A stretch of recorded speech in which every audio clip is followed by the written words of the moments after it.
Good afternoon, everyone. Welcome to the panel on education careers outside of the teaching path. My name is Kathleen Knight-Abowitz. I think I know almost everybody who is panelists and students in our Ed Studies program. This program will be focused on education careers and opportunities and graduate school opportunities for those interested in careers and futures in education, but not through a traditional K-12 teaching pathway. And so really delighted you're here, trying to admit everybody. I am going to introduce our panelists, and we are going to then, they're going to each speak for about 10 minutes, and then we're going to break for questions from you. And then we're going to go back to the panelists for one more round of commentary and insight.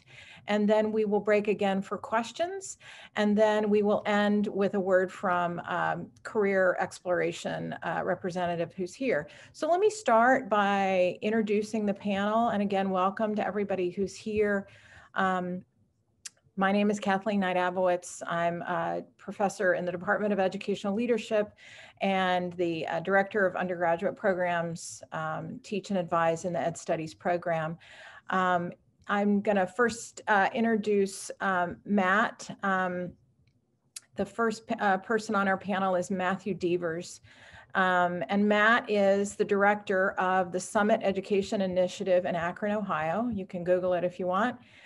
He earned his degree from Miami in teacher education in 1994 and has a PhD from Cleveland State University.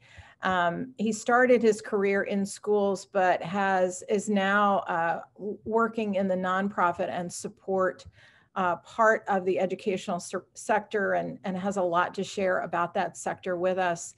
The second panelist is Robert Hendricks. And Robert is another graduate of Miami. He did his undergraduate and a master's here. He got his master's in the Department of Educational Leadership. And Robert is going to share with you his work, among other things, with the He Is Me Institute, which is an organization that's devoted to empowering Black men to obtain and retain careers in teaching so that they can make a difference in the lives of African-American youth. So Robert is an educational entrepreneur and social justice innovator. And then the final panelist we have here is Shu Yan. Shu Yan Yin is a recent graduate of our Ed Studies program. And Shu Yan is currently in a graduate degree at Teachers College, Columbia University. And she is pursuing a degree in communication, media, and learning technologies design. And so Shu Yan is going to talk to us about the pathway to graduate school and how she sort of picked that pathway and what that experience is like right now. And then the final person we'll hear from today is Katie Bowling. Katie Bowling. Katie works at Miami, and she is the representative, the liaison to our college education. And so she's going to end the session with talking about specific services that students in the session might want to know about with regards to career planning and exploration. So that's the plan for today. And I'm going to work on the connection that Kaylee's having an issue. So I'll work on the connections, but I'm going to open it up.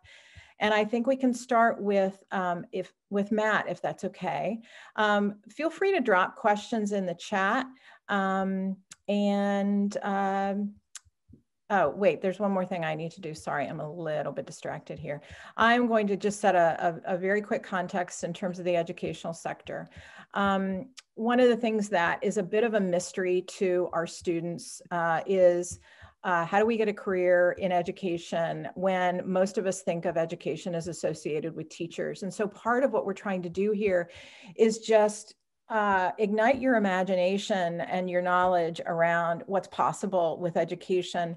There is a lot of educational sector work in terms of the following areas: after school programming, social services, mental health counseling. Educational tech is something some of our students are interested in. Educational administration and management areas, workforce development, policy work, educational research, grant writing, advocacy and organizing, school law, as well as educational entrepreneurship. And so there's a whole range of nonprofit and not-for-profit and for-profit possibilities in the field. And we're just going to capture a few of these here today, but hopefully it ignites your imagination about what might be possible and gets you started with some planning. So Matt, if you want to get us started, I think we're ready to hear from our panelists. Sure. Good afternoon, everyone. I'm sure it is today, as it is every day, sunny in Oxford. So if you have the pleasure of being in the greatest town in the world, then I hope you're enjoying it. And if not, I hope you're safe and well wherever you are in your lives. Thank you for having me today. It is a pleasure to talk with you all about my journey to where I got to today. So I did graduate. I took graduate with a K-12 teaching license in English education and followed a pretty traditional path into my first part of my career. I was a high school English teacher and then high school assistant principal and then a district administrator. And that was about 18 or 20 years of my career. But since 2012, I have been working at Summit Education Initiative. And I will share with you the same thing that Kathleen shared, which is that there is a whole world of education going on around and about and in support of K-12 that I really never knew of beforehand. And so I'm going to tell you a little bit about what I do now, and then be happy to take any questions if they come up. So I work at Summit Education Initiative. We are a collective impact organization. We're called a backbone organization. We believe education can improve the lives of individuals and the quality of a community. We want all students to graduate prepared for success in a chosen career pathway. So once they know what they want to do, then there's a certain degree of education that is required to follow that path. We want every student who grows up in Summit County, Ohio, to be able to follow their path to a chosen career. In order to support this as a backbone, we study data from a variety of sources to learn what is working and how systems could be improved for all students. Especially, we focus on students of color, low-income students, and members of marginalized or underrepresented communities. We work to appreciate the lived experiences of our students and our community members and the teaching staff and all of our partners. So we form strategic cross-sector teams that can bring people together from all different walks of life, all of whom in one way or another are connected to students. And we work together to implement strategies and tactics that we know can make a difference in the lives of kids. So we have research partnerships with school districts. And that means we can take a long view. So those of you who maybe have some interest in some research and analytics, we build predictive models to identify students who might need support in the future, given what we know about those students now. And then we ask ourselves, what does the research say about the best ways to support those students? What is it that, what are the conditions that need to be changed in order to help those students meet with success? And once we know what needs to be done, then we look to see who else is already doing the work in the community around that area in order to support those students. So as I said, we have partnerships with every school district. We partner with over 40 nonprofit before and after school and summer programs who support students beyond the school day. We work very closely with our philanthropic community. So when they are making grants that are supportive of students or programs that meet the needs of students, that we can help to inform them on where the greatest need for investment is, so they can direct their spending in that way. And then we also work to validate the impact of the programs. So if there's a mentoring program that's making a difference in the lives of kids, and maybe they're meeting once a week after school or twice a week after school, we want to identify what is it about that program that's really helping and making a difference, and try to help direct funding and energy and support to that program and other programs like it, so that more students can benefit from the support services that are out there. We are a part of a national network of nonprofits across the country. The name of the network is called Strive Together, and actually got its start out of Knowledge Works in Cincinnati, and the very first organization like us in the country, which is, our technical term would be a collective impact organization or a backbone, started in Cincinnati. It was called Strive Partnership. But currently there are 70 organizations like ours in this network all across the country, literally every corner of the country, and everywhere north to south. We're in 29 states, and those 70 networks have 650 staff members. And those staff members have roles in policy, community action, and group facilitation, continuous improvement processing, data analytics, just about anything you can imagine. And what's interesting is, as I mentioned, that I work with organizations who support students beyond the school day, so do all of those other partner agencies. And I reached out to the network to ask, and they said that when you're thinking about education and you think about making a difference in the lives of kids, bear in mind something like this. There are 70 groups like Summit Education Initiative all across the country, with 650 staff members working in those organizations, but they are partnering with 1,350 other organizations all across the country who are all working to support students and student success.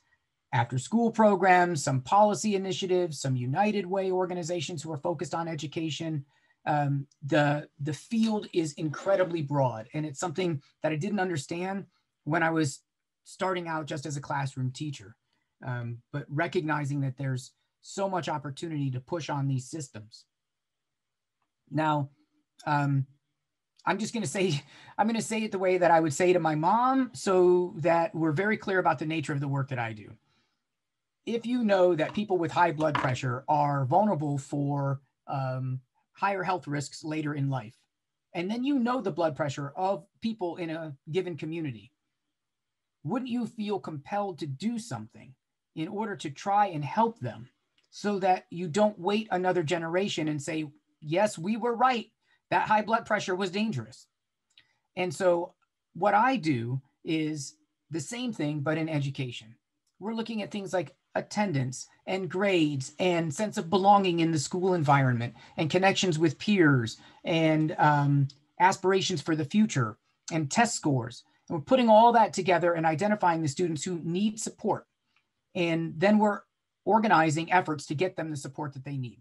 We're called Cradle to Career. So we are working in programs that serve women prenatally, all the way up through programs that support adults who dropped out of college years ago, who might be interested in returning to come back. In my organization, we are connected to schools and other nonprofits who are supporting 70,000 students every day. In my network across the country, we are supporting over 12 million students every single day, none of whom are actually working in K-12. None of these adults, they're all doing other jobs. And just incidentally, it's ironic that we're having this conversation today, because 2 days ago, I was having a conversation with a woman who is working at a university and has always been passionate about education and education reform. And she's going back to study education policy at the master's level, because she has learned, now that she's out in the world, that there's so much work going around education policy that she wants to start pursuing that as a career path. I think that's my time. Thank you, Matt. Super helpful and good way to get started today. Next up is Robert Hendricks. And again, Robert is the founder and executive director of He Is Me Institute in Boston, Massachusetts. So welcome, Robert. Thank you, and thank you, Matt. You said so many things that lends itself right into what I want to talk about. But as Dr. Knight Abowitz said, I am a two-time graduate of Miami middle childhood education, math and social studies. There were two of us in the cohort with that combination. So we got to know each other really well from working on projects all the time in every class. But then I came back for a master's degree in what was the curriculum and teacher leadership. I believe it's called transformative leadership now or something like that. Yeah. I'm getting ahead now. So that similar program, right after that, I worked at the Booker T. Washington Community Center in Hamilton. It was actually a part of my graduate assistantship right during the shift of the city of Hamilton independently operating it, and now the YMCA operates it. And I was the person to make that shift. So that it's always cool to see that still thriving the way that it is.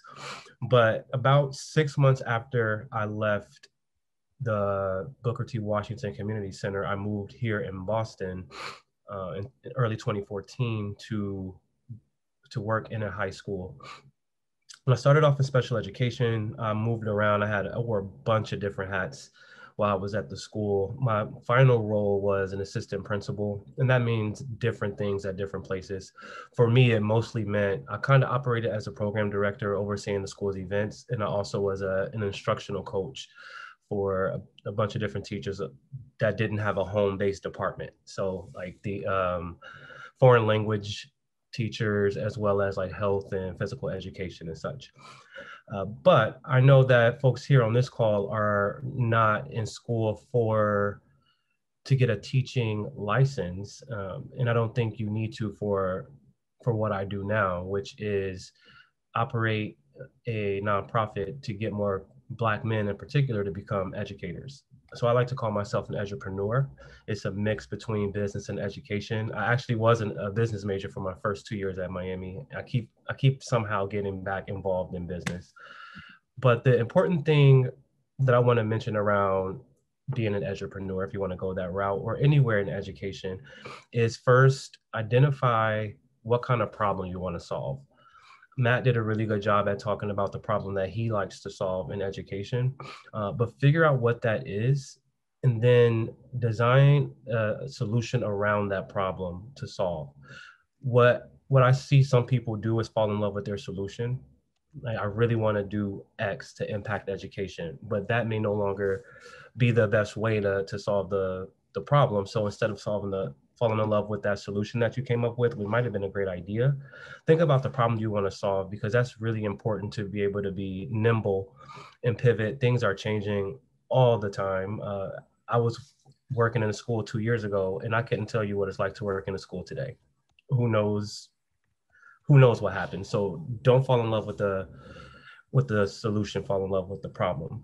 So the problem that I fell in love with is the fact that because Black males are underrepresented in schools, the impact on Black boys is very pronounced. And the reason that I know is not inevitable, and I'm kind of being cynical there because obviously it's not, but the reason that I know it's not inevitable is because research shows when Black students, or any student for that matter, has a Black male teacher, they do better in all senses of the word in terms of student performance. Behavior, academics, attendance, you name it, it improves for one reason or another. Couple that with the fact that of all teachers in the country, 2% of them are Black men. It's no wonder why we don't see the growth that we know we can see in all students across the board. So with that being said, actually, before I go down that route, I'll tell you a quick story from when I was an assistant principal. And it was a high school. So these are pretty old kids, like older students. And I had all these ideas about what they would need to be successful in college in response to our college matriculation rates, et cetera. But I was getting more and more pushback and questions as to why do I think this might work? Where's the data? Like who told you? Where's the book that supports this? As if life experiences and my own little interactions with students weren't enough. I needed some kind of big research base, right? So I realized too that I didn't work with bad people. Nobody who I worked with wanted a student to fail or not do well. I don't think I met a teacher. I hear that they exist, but I've never met an educator who wanted something bad for a kid. So with those things combined, I realized that the real problem is that we needed to have more people in the school who already understands the culture and the ways of life of the students. It's much easier for me to teach you how to teach math than for me to teach you how to have a conversation with somebody from a different culture. That's just not my experience, not my expertise.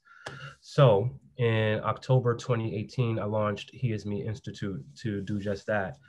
So we were supposed to launch our mentorship program where we have Black male college students mentoring middle school boys in this past March, and we all know what happened in March. So that shut that whole operation down. And we shifted our curriculum to be online with a social emotional learning focus as opposed to a STEAM focus, which was the original plan. So now we're still in our pilot year, and we've had 19 Black male college students mentoring middle school boys across the country. We actually so far have had people from 9 different states, and we are knocking down Miami's door. So hopefully we could be very close by soon enough. But the ultimate goal is for us to have these college students serve in 12-month fellowships where they spend the summer really digging deep into the intersection between education, culture, and identity, so they can figure out, they could better name their educational journey, figure out things that went well, things that didn't go well, and then what they as a teacher will have the power to actually pull. What levers can they pull to make a different or better experience for students that come behind them? Over the school year, they mentor the boys of color in our social emotional learning curriculum that we developed. We developed the summer course and the SEL course within our organization. So I say all that to say we found our niche.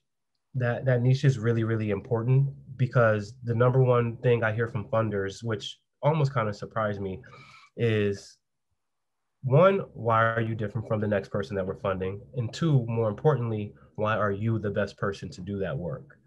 There's a lot of people with a lot of great ideas out here. Why you? Why now? So being able to, again, fall in love with the problem deeply so you can name that, connect it to yourself.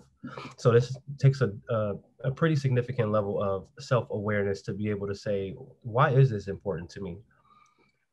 Most people have a personal story for whatever it is that they're passionate about. Either it went well for them or it didn't go well for them. It's usually on one of those two extremes why people want to do the work that they do.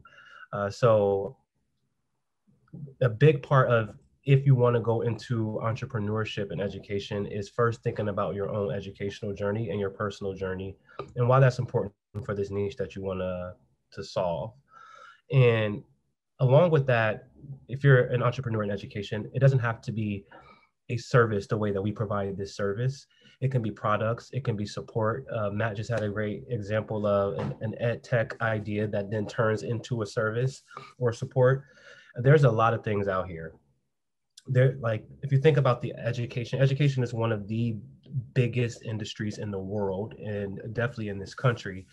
You have everything from higher ed all the way down to early ed. We have people who write assessments. We have people who write textbooks. We have people who recruit teachers. We have accountants, lawyers, you name it. In fact, side note, I think we should see way more dual majors with education plus something because it goes with anything. I promise you that. I'm coming up on my time and I would love to answer some more questions about the work or how to become an entrepreneur in education. But thank you all for being here. I appreciate your time. Terrific. Thank you, Robert. Before I hand it over to Shuyan, I want to say that both Matt and Robert are going to be sponsoring interns for Civic Summer Fellows in summer 2021.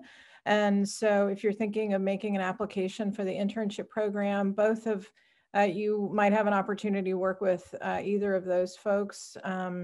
So just putting a plug in for the Civic Summer Fellows applications, which are due February 2nd.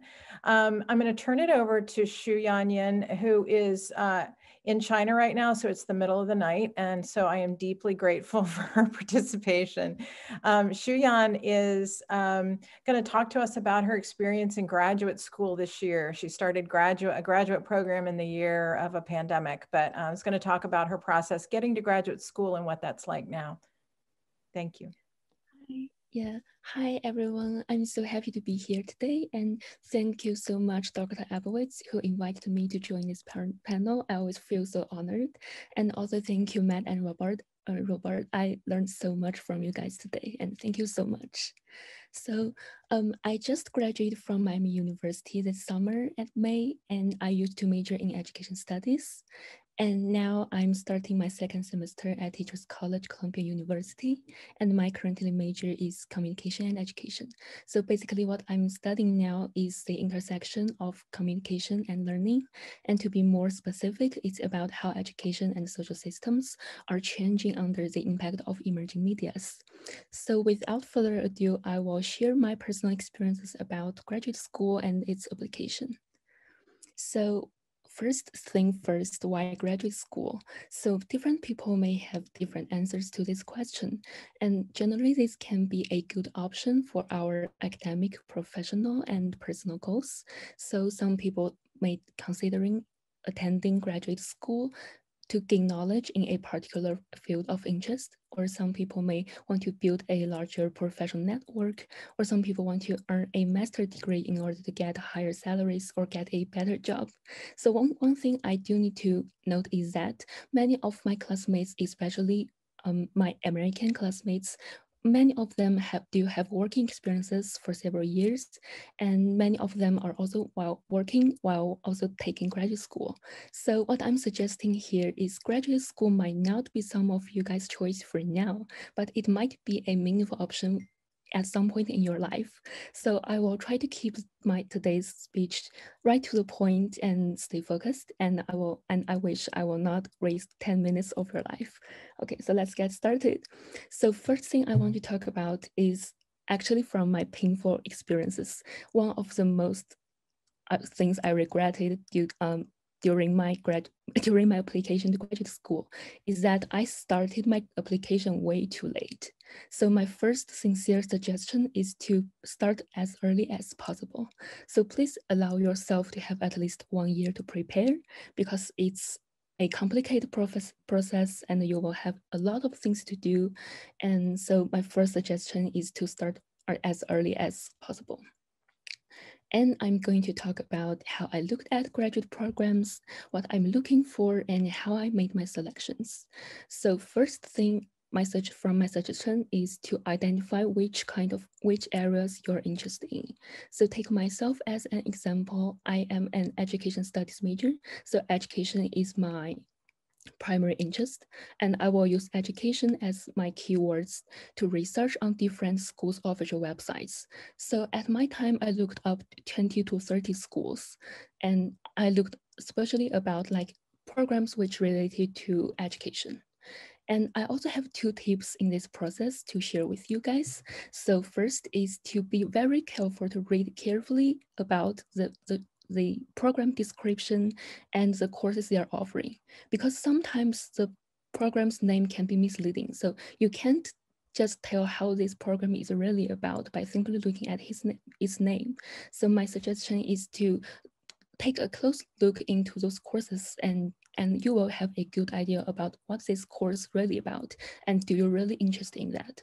And if after this reviewing process you find you're still interested in it, that's great. So maybe you can check out its application requirement. So that's will be a good start point for you. And my second tip is, when I was searching graduate schools, I create a spreadsheet. So it's something like a Google Sheet. And I listed all my graduate schools and also factors that I think is important for me to take into consideration while deciding. So I can sort of do a compare and contrast between different programs in this way. And next, I will go to talk about some factors we may be taking into consider when we are selecting different programs. So some people may think ranking is very important. And from my personal view, I think ranking could be a good starting point to start your research, but there are much more other factors you need to take into consideration when you're thinking about when you're trying to find a program which is best fit for you. So I'm going to share some of my top criteria to consider when selecting a graduate program.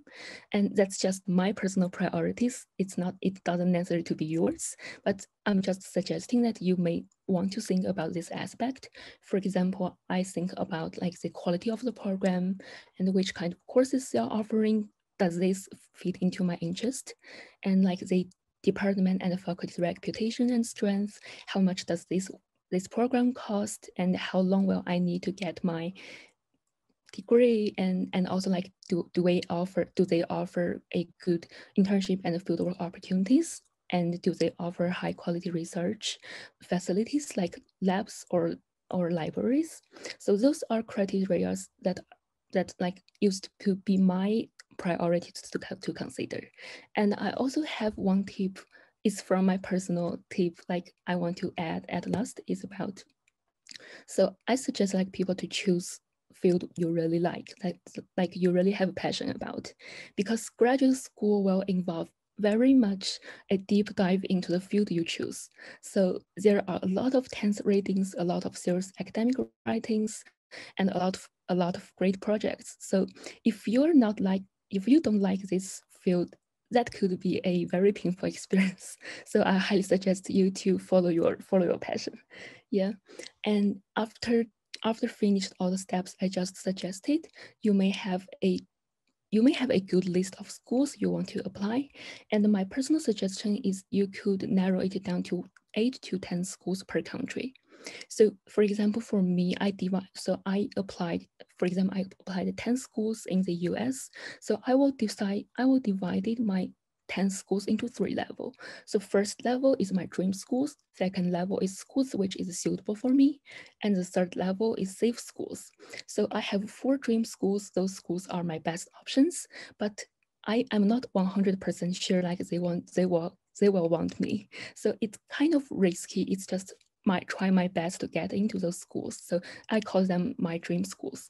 And I also have 4 suitable schools. So suitable schools are schools like their requirement, my background matches their requirement, and I have a fair opportunity to get into them. So those are probably like the ones I will most likely to end up with. And I also have 2 safe schools. So the reason why I have those is because I don't want to being rejected by all the schools, because things can happen in life, we never knows. And those 2 safe schools is schools that they're still fairly good, like you still like them and you're still going to choose them, but their requirement is slightly lower than your background. So you will have a very great chance to be accepted. So I have 2 like safe schools as my backup plans. And I also have one tip to share about choosing schools is I find speaking with students which currently enroll in that school is very helpful, or students are just graduated from that school or that program. So what I did is I drafted a short list of questions and trying to get in touch with them. So what I'm saying here is that don't be shy to ask for help, because most people I've met is very friendly and very open to talk. And they do have many like first-hand insight perspectives that they will offer to you. And most of the time they will be your peers. So it's really great to hear about their voices as well. And so I don't have much time here, and I'm going to talk about like some details about application. So in general, when we apply to graduate school, we will need to follow the following materials, like our academic transcript, our personal statement, a CV, 2 to 3 recommendation letters, and some programs will require a standardized test like a GRE or GMAT, and some school will also require interview. So this part can be an hour-long speech, and I will just point out some ideas that I think is very important to share due to the time limit.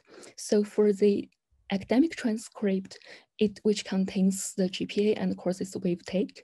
So my personal suggestion is once you have like focused on some dream schools or dream programs you really like, you're really into, you can try to take some courses that is related to your core program while you're in Miami University. And my second suggestion is to really try to do your best at every course in Miami University, because like from my personal experience, our Ed Studies program really prepares us very well. Like all of courses give us a very, very solid foundation. So there is nothing for you to worry when you started to graduate school, because you already have a very, very good starting point. And for the personal statement, this is also a very important part. And my suggestion would be, don't use one single personal statement for every school. So please remember to edit your personal statement based on different schools' characteristics and their course requirement. And for the recommendation letters, my personal experience is to ask professors who really know you or professors who like you. And if you don't have if you don't have that much close relationship with professors, you may want to consider to ask professors which gave you a good grade. So, and please ask professors early, because they are super busy and they also need time to think and write for you. So ask earlier as you can. And my final word is to keep the deadline in mind, and like submit your application. Don't wait until the last minute to submit your application, because we will never know what will happen at that minute. So my personal suggestion will be, if you're applying to a US school, maybe like you need to submit it 10 to 15 days before the final deadline. And if you are applying to a British school, then my suggestion would be, you will need to get your submission ready as soon as the application portal is open, because British school have a rolling admission, and the later you submit, there will be more disadvantage for you. And that's all. That's all of what I'm going to share today. Thank you so much for your time and patience. That was terrific, Shuyan. Thank you. I want to open it up to the group to see what questions you have for individuals or for the whole panel. I'd like to hear reactions or questions that you want to hear more from individual folks, or just general conversational topics. So I want to open the floor for that now, and you can just wave to me and unmute yourself and start talking. I don't need to micromanage this. So.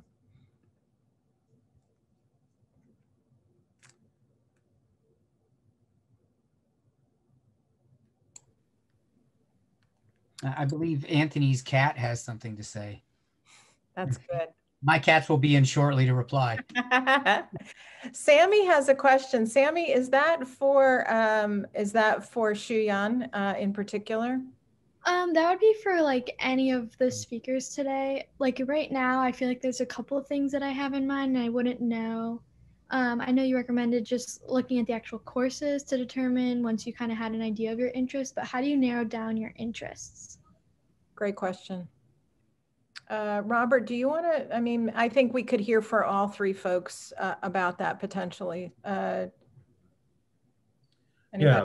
Yeah. I think the first question is why you are in education in the first place, and figure out why you like it. And from that, you could pare down a bunch of different options. But I'll also say that the life experiences are really important. Just try something. And if you don't like it, try something else. Like I said, I wore a bunch of different hats when I was in a school, and that kind of helped me figure it out. I learned that I didn't want to handle the technology of a school, because I did that for a little bit. Didn't love it. I told you I was an instructional coach for a little bit, and I didn't love it. So you just kind of move around, see what you like, see what sticks. I wouldn't put too much thought behind it, because you'll know. I think it helps. I think it helps also to have, for me, I always just call it like find your North Star. I mean, what are the things that are an unshakable part of your principles and your beliefs? For me, I mean, if I'm being honest, like nothing horrible happened to me in my life. I had a family that looked out for me. I had a nice education. I had adults that cared about me in my life. And the older I got and the more I began to realize that not everybody had that. And that in fact, some of the systems that we operate in this country are designed to disadvantage people. I was infuriated by it. I didn't want anybody else to have any less than all the opportunities that I had had. And so when I began my professional career, it was with the belief that, you know, you can either see education as a social reproduction process or a social transformation process. And so, you know, are we making new widgets to fill in the places of older widgets, or are we trying to actually change the world by empowering people and helping them change their own lives? And for me, that's what I wanted to do. And so it didn't matter, like Robert said, it doesn't matter the role. You'll find out the role that you love, but if you can stick to the thing that's most important to you, then that role will start to emerge. Yeah, Kate, I knew Katie would have some ideas here. Katie put something in the chat. Internships, super important, volunteer work, informational interviews too. Like, you know, I have a list of alumni who are in related fields and would love to hear. I mean, maybe they wouldn't answer, but a lot of them would love to hear from current Miami students who want to learn about their work and what they do. People like to talk about themselves, and you have Miami University connections that you can do that with people, or with people that you know in your own network as well. So reaching out the way Shuyan talked about is always absolutely possible. And I can help with that too, with the Miami network, the alumni network as well. And I had my first internship was in a television news station, and I don't do television news now. So it's like trial and error, as Robert suggested, like finding your way. Shuyan, do you have anything to add to this train of thought, or? Yeah, so like most of my ideas like resonate with Robert and Matt. And I also want to add that you maybe want to consider to take different courses, because there are some opportunities that there are some courses that you thought you will never be interested of, but actually end up with opening up a new path for your life.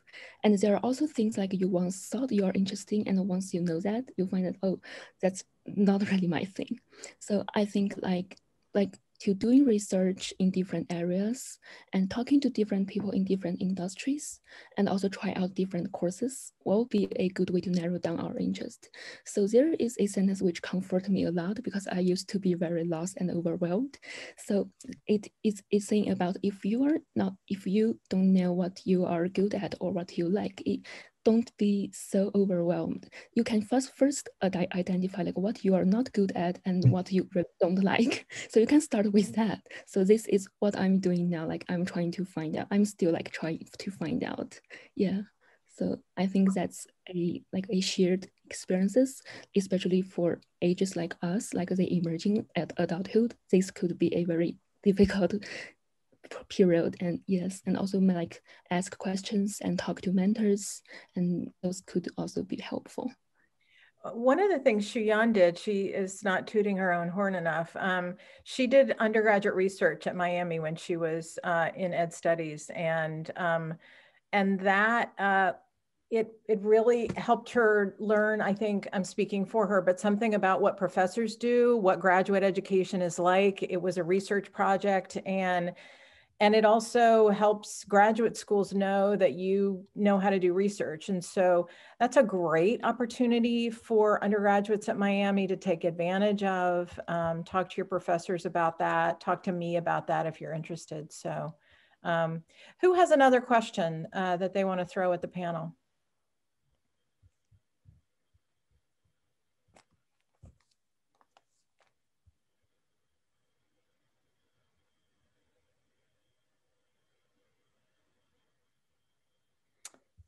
We have a panel question for Robert in the chat. Robert, you have the chat open? Great. Yeah, I can see it. I'm considering the same master's program, leaning towards teaching, but questioning if it's the right path. As a teacher, how helpful was the information you learned in that program? It's a really good question. For me, that program was really helpful from more of a planning to teach standpoint. And I'll go a little bit more about that. In that program, at least the way it was when I went through it, it was a lot about thinking of the system of learning more than actual teaching. So that is how I got my mindset around even the work I do today is thinking about what other things need to happen outside of the classroom so that the students can learn best. The project that we did in one of the courses that I loved was we each had to revamp the Miami plan. I don't know if it's still called that. The core courses, okay. So we had to revamp that. So thinking about all of the things that go into what a well-rounded student is, what courses should be in each of these categories? What are the categories? Is diversity a component, or is it more like a global perspectives, or both? Are they different?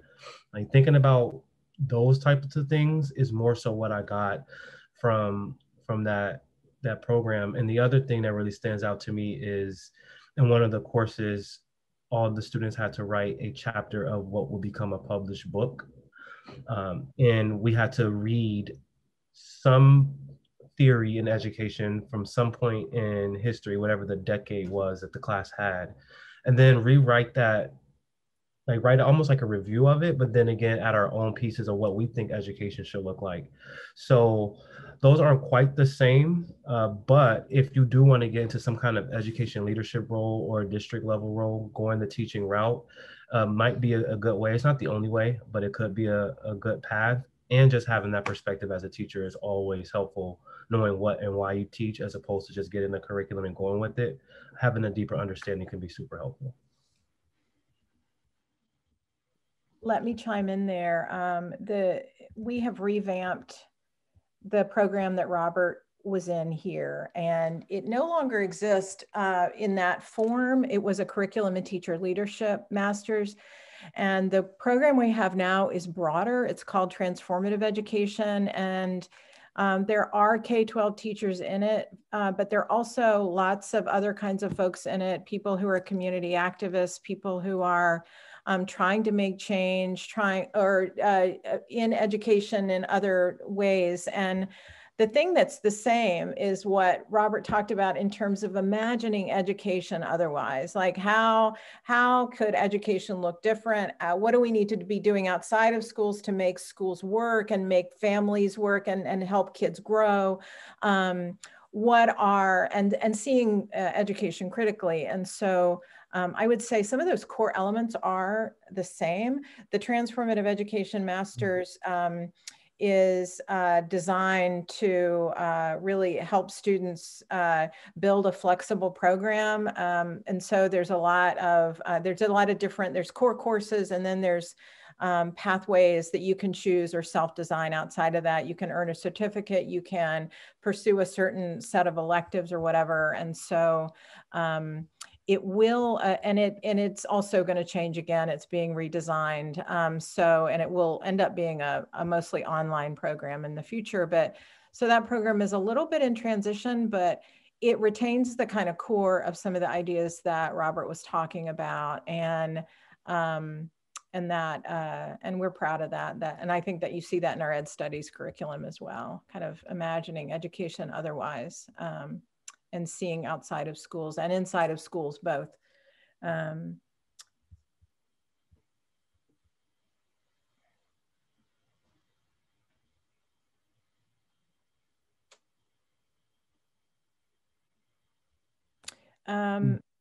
a good question. I can also explain it further if that wasn't. Go ahead. So I'm currently, I can just review the question basically. I'm planning to go into student affairs and higher education in the fall, undecided where yet. And I've been thinking about wanting to become like a college counselor for high school students, or the reverse of it and like be a like recruiter or like do like outreach at a college. So like with that in mind, like how should I navigate grad school and like keeping in mind like what I want to do and try to like maybe align like practicums with that or like my assistantship to kind of reach that goal, or if I should maybe attach some like internships throughout that time or even like this coming summer, just to kind of either keep that in mind or expand my focus a little, if that makes sense. You know, I think one thing that's fascinating about this conversation and this major, honestly, is that the K-12 system, at least in Ohio, probably in other states as well, but like it is incredibly bogged down by rules and regulations. And in some ways, I benefited from the fact that as an undergraduate, I left with a certificate, a license that allowed me to do things that other people weren't allowed to do unless they had that license. I could not, no one else could teach high school English unless they had that license. And that was an advantage. But it also becomes a barrier to allowing innovative, creative, systems changing voices into the, in. So if you want to be a college counselor in a high school, you need a license in a state to be a school, if you want to be a school counselor. However, if what you're passionate about is helping advocate for students' matriculation to post-secondary, places, the world that is open to you is immense. Look at the National College Access Network. There are college access programs all over the place. I actually have a meeting set up next week so that we can bring College Now of Greater Cleveland to have a stronger place and footprint in Akron and Summit County. So college access and college counseling, college advising. We had a pretty substantial grant over the past 2 years from KnowledgeWorks Foundation, who is funding college planning and to and through coaching and advising to help students find not only a school that is a good fit, thinking about all the things that Shuyan had mentioned, but also looking at the evidence to suggest whether a student with their backgrounds and experiences will be successful at that school. So there's a difference between looking at a national ranking and saying, is this a school that's going to take care of me?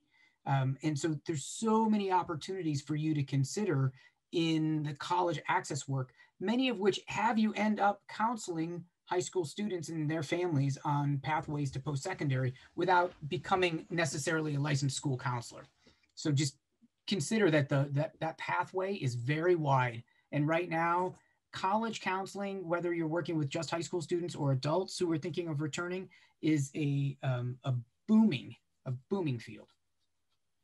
Super helpful. Yeah, I think that the work of bridging high school and post-secondary, there's a lot of different opportunities. And so being really insistent in your student affairs program about the kind of experiences you want to have, because not all student affairs programs will see themselves as preparing people in that way. But I think that's a very powerful pathway for student affairs work, is being that bridge into college for kids who don't have those bridges as part of their own networks. I think we have time for one more quick question. If anybody's got something they're hoping to throw out to the group.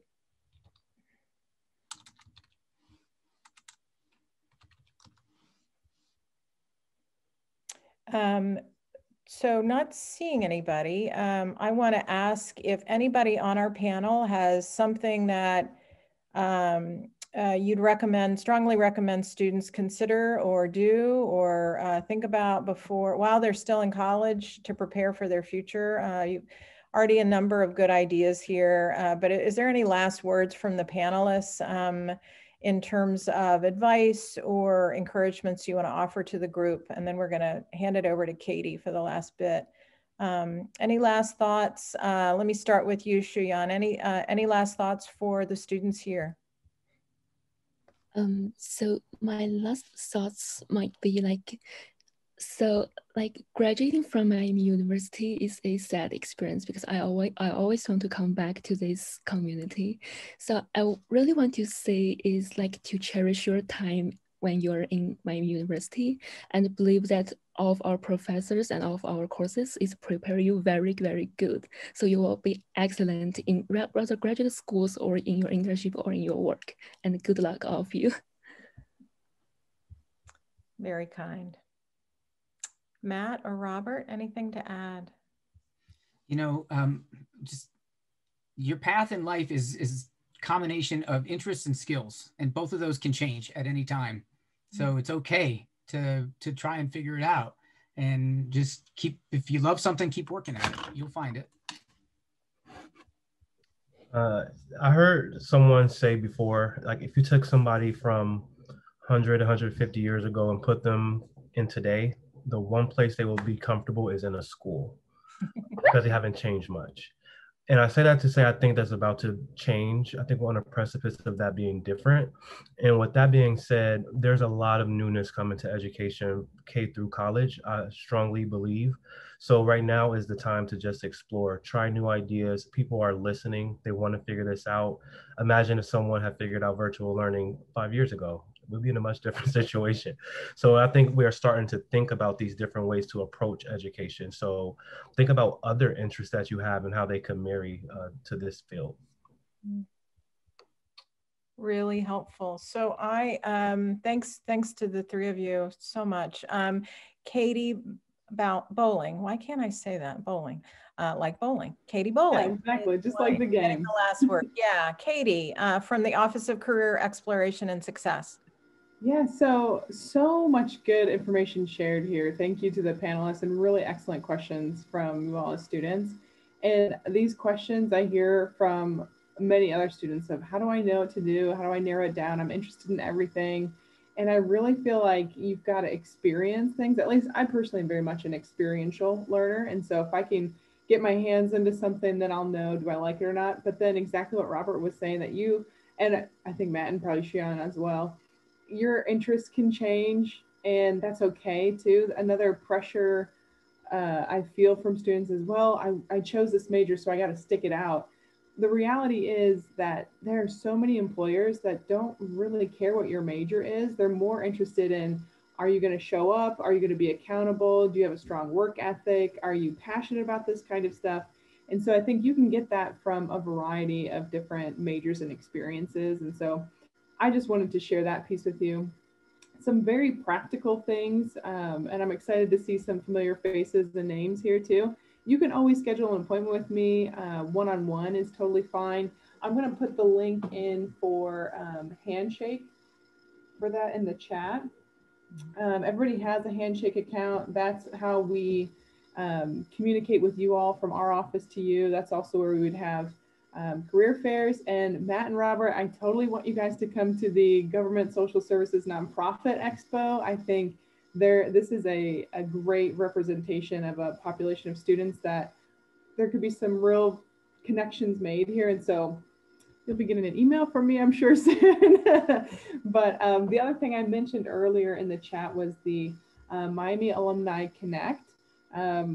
Exactly, if you can have those informational interviews, that's another really great way. Hey, I see that you have this job title. I'm super curious about that. What is that like? Can you walk me through your average day or week? And how did you get to this path? So you just sign in. You can, I think the button is like join our community. And also for our alums on the call too, if you guys aren't a part of that, that'd be great for you guys to get in as well. So many Miami alums want to help current Miami students. It's just such a strong network anyhow. And so that's every job that I've had is 100% from my network. And so you just learn about different opportunities and get to share your passion with different people. And so I highly recommend that. The last thing that I want to share, which is not really directly related to our topic tonight, but is a really excellent resource. It's called VMOC, and this, it sounds like it might be like for a mock interview type of thing, but this is actually a resume reviewer. So if you all are excited about the fellowship programs that were mentioned earlier, or you have an interest in an internship or a full-time job or something, and you're like, I don't really know where to start with this resume thing, go ahead. If you have a resume, any form that it is, you can log on with your Miami email address there and then upload your resume, and it will give you almost instantly feedback line by line on your resume.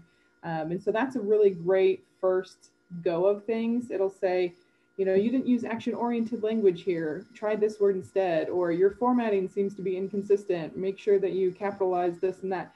It's really detailed. Often it catches things that I miss. And so that's a good place to start. Matt, exactly, your resume makes a significant difference.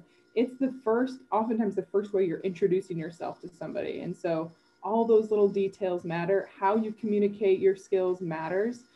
sometimes even more than the skills themselves. Yeah, those are some great resources too. And then, oh yes, you did put my email earlier in the chat too. So I'm happy to help you navigate these conversations further. And yeah, we're here. And I'll add too, we're here even over the summer too. And so just because classes might not be going on, we're still doing advising appointments. And so if you schedule an appointment with me, then we could have a one-on-one virtually too. Cover letters, yes. You know what? Here's the other thing I'll send.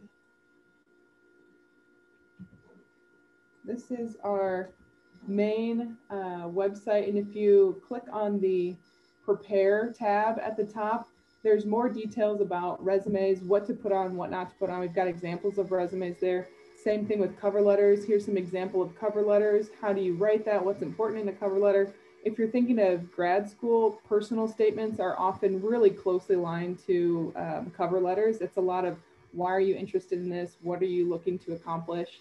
And then the other thing that we are oh, Matt, I see your comment.